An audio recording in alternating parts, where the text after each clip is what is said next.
नमस्कार दोस्तों, मेरे YouTube चैनल पर आपका स्वागत है। आज की कहानी है भूखी चिड़िया। एक बार की बात है, टोनी चिड़िया नाम की एक छोटी सी चिड़िया रहती थी। टोनी चिड़िया अपनी माँ, पिताजी और 5 भाइयों के साथ घोंसले में रहती थी। टोनी चिड़िया के पंख छोटे और मुलायम थे। छाती के पंख लाल और बाकी शरीर के पंख भूरे रंग के थे।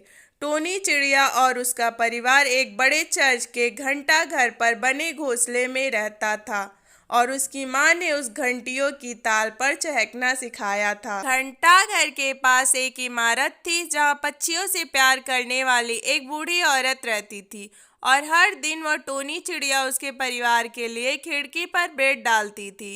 एक दिन बेचारी बुढ़िया गंभीर रूप से बीमार पड़ गई। उसकी मृत्यु हो गई।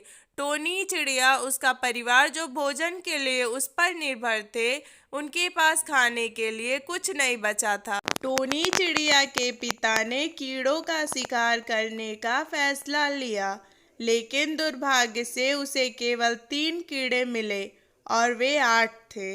इसलिए उसने टोनी चिड़िया और उसके 2 भाइयों सहित केवल छोटों को खिलाने का फैसला किया। कीड़ों का शिकार नहीं हो रहा था। टोनी चिड़िया, उसके बड़े भाई और उसकी माँ ने भोजन के लिए खिड़कियों पर चोंच मारने का फैसला किया, लेकिन लोगों ने उन्हें खाने के लिए बिना कुछ दिए ही उनको भगा दिया। एक दिन एक बेकरी वाले ने उन्हें भगाने के लिए उन पर राख से भरी बोरी फेंकी और टोनी चिड़िया और उसके बड़े भाई और उसकी माँ भूरे हो गए। उधर टोनी चिड़िया के पिता को आखिरकार एक ऐसी जगह मिल गई थी जहाँ कभी खाने की कमी नहीं थी और वह वहाँ से कई कीड़ों को लेकर घोंसले में लौट आया था और बहुत खुश था, लेकिन उसे कोई नहीं मिला।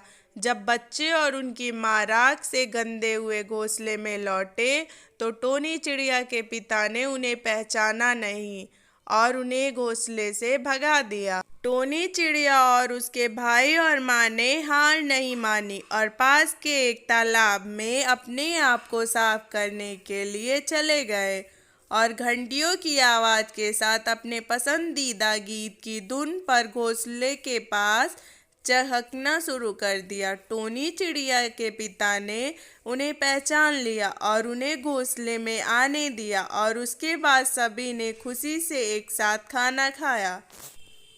उस दिन से चिड़िया परिवार ने भोजन प्राप्त करना सीख लिया और पूरी तरह से दूसरों पर निर्भर नहीं रहना सीख लिया और अब उस घोंसले में आनंद से रहने लगे। सीख: कभी भी पूर्ण रूप से दूसरों पर निर्भर नहीं रहना चाहिए।